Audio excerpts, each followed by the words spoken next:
नमस्कार, हमारे बिहार में आपका स्वागत है। आपके साथ मैं हूं करिश्मा और बात करेंगे इस वक्त की बड़ी खबर लखनऊ से, जहां जेडीयू की अहम बैठक जारी है। यूपी विधानसभा चुनाव पर मंथन हो रहा है। केसी त्यागी के अध्यक्षता में यह बैठक चल रही है। गठबंधन पर बीजेपी से बात नहीं बनी है, अकेले चुनाव लड़ने का ऐलान हो सकता है।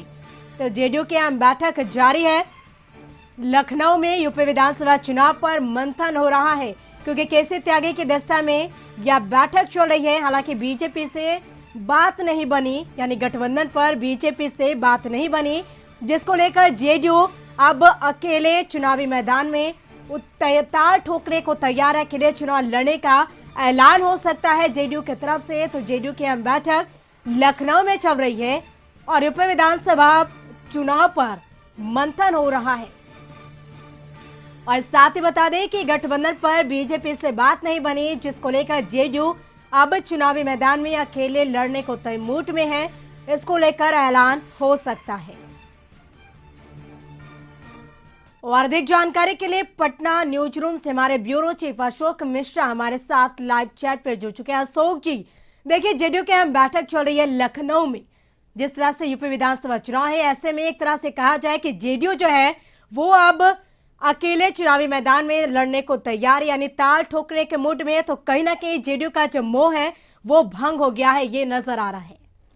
देखिए करिश्मा, उत्तर प्रदेश विधानसभा में जदयू का बीजेपी से तालमेल या यूँ कह लीजिए कि गठबंधन नहीं होने की वजह से जदयू ने अब उत्तर प्रदेश विधानसभा चुनाव में अकेले चुनाव लड़ने का ऐलान किया है। और आज इस पार्टी के इस निर्णय को लेकर के लखनऊ में एक महत्वपूर्ण बैठक हो रही है जदयू की, जिसमें पार्टी के राष्ट्रीय प्रधान महासचिव केसी त्यागी भी मौजूद हैं। और बैठक अब शुरू हो चुकी है। कुछ देर के बाद ही बैठक के परिणाम आएंगे, लेकिन 3 बजे आधिकारिक रूप से केसी त्यागी बैठक की जानकारी देंगे कि जदयू कितने सीटों पर चुनाव लड़ेगी और किन किन क्षेत्रों पर में चुनाव लड़ेगी। तो ऐसी परिस्थिति में 2 बातें महत्वपूर्ण हैं कि जदयू किन किन विधानसभा क्षेत्रों में अपने उम्मीदवार को उतारेगी और कितने सीटों पर अपने उम्मीदवार उतारेगी। सीटों का चयन और उम्मीदवारों का चयन, इन दोनों पर पार्टी की ओर से मंथन चल रहा है।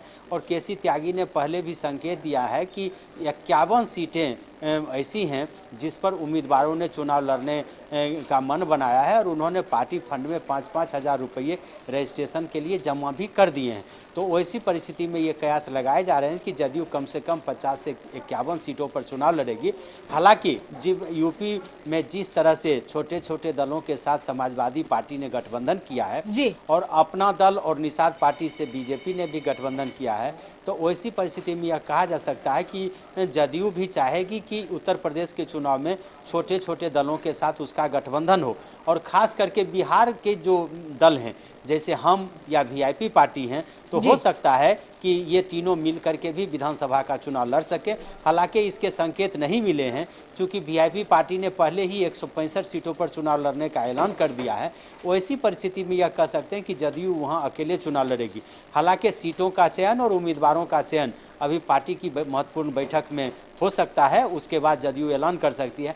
लेकिन इतना ज़रूर कहा जा सकता है कि जदयू उत्तर प्रदेश में अपनी राजनीतिक ज़मीन तैयार करने के लिए प्रयासरत है और वह अपनी हैसियत भी उत्तर प्रदेश में देखना चाहती है। विधानसभा चुनाव में यानी कि 403 विधानसभा की जो सीटें हैं, उसमें पूर्वांचल और सोनभद्र का जो इलाका है, वह इलाका मानती है जदयू कि उसमें उनके मतदाताओं की अच्छी खासी संख्या है।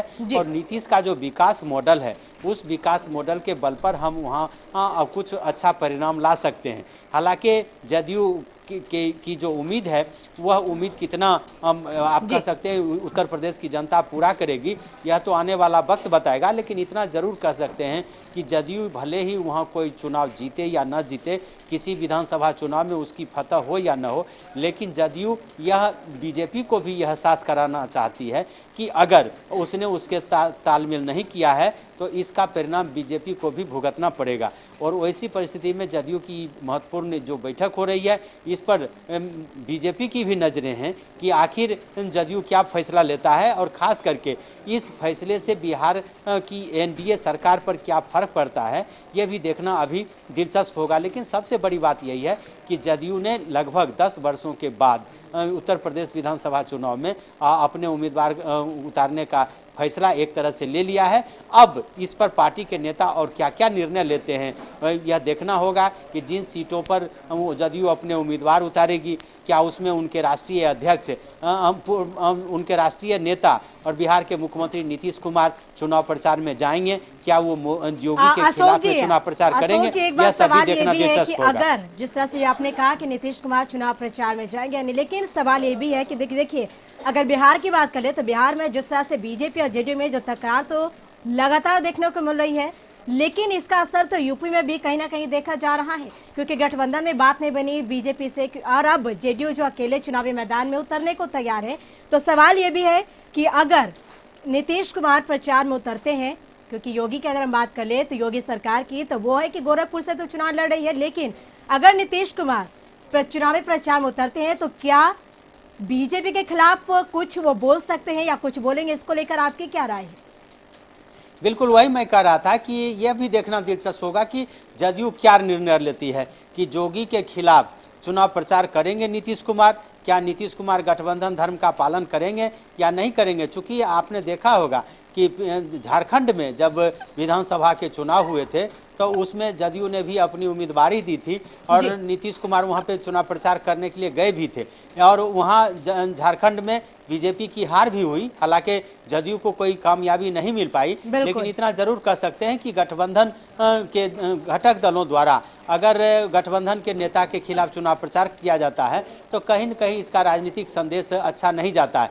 इसलिए यूपी में आखिर जदयू का निर्णय क्या होता है, इस पर सभी की निगाहें टिकी हुई है और देखना है कि आज की जो महत्वपूर्ण बैठक हो रही है उस बैठक का फलाफल क्या होता है, कितनी सीटों पर। हम बार बार अपने दर्शकों को बताना चाहते हैं कि जदयू कितनी सीटों पर, यानी कि सीटों की संख्या और किन किन विधानसभा क्षेत्रों में अपना उम्मीदवार उतारेगी, इससे बीजेपी को नफा या नुकसान होगा, ये आने वाला वक्त बताएगा। जी बिल्कुल, तो सही कहा आपने, ये तो आने वाला वक्त बताएगा कितने नफा और कितने फायदे ये होगा, क्योंकि ये बेहद देखना दिलचस्प होगा। सोचिए, चलिए तमाम बातचीत के लिए बेहद शुक्रिया।